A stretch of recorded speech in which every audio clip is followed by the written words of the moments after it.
Iryna Zarutska was not a victim of an inevitable crime. She was a blood sacrifice on the altar of the left's evil racialism.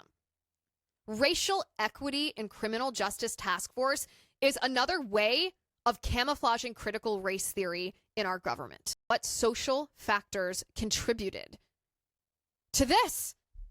What social factors contribute at large to the statistic? If you want to talk about racial disparity, set aside incarceration for a second. Set aside the fact that black people are 13% of our population. I think black men are like 6%, and yet they're responsible for 50% of murder convictions in our country.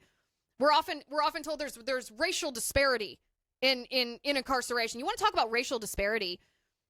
If you are a white person in our country, you are 31 times more likely to be victimized by a black person than a black person is to be victimized by a white person. Do you want to talk about racial disparity? And then the result of that is when white people are victimized by black people, there's racial equity to make sure that the black people are let off the hook. And it results in this. Innocent white women like Iryna getting murdered. I would challenge you. Imagine for a moment that the races were reversed in this situation. Do you think the New York Times would have zero stories about Iryna Zarutska if she were black? And if DeCarlos was a schizophrenic white man? Do you think there'd be zero media hits on this? Zero articles, zero commentary, zero outrage from Democrat politicians? Do you think that would be the case?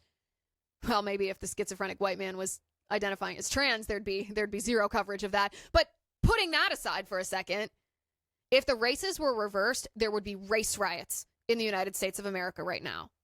And instead, we have the mayor of Charlotte saying, actually, we can't incarcerate away mental illness. Well, no, you can't. And that's not the role of the criminal justice system. The criminal justice system, I am sad to say, is not charged with helping criminals rehabilitate. Oh, I know that's very unpopular to say. What do you mean, Liz? You don't believe in the rehabilitation of criminals? No, that's fine.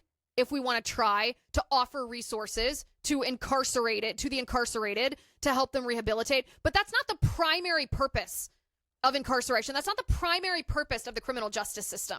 The primary purpose is to hold accountable criminals who have violated the rights of other people, who are a danger to other people, to themselves, and to society at large.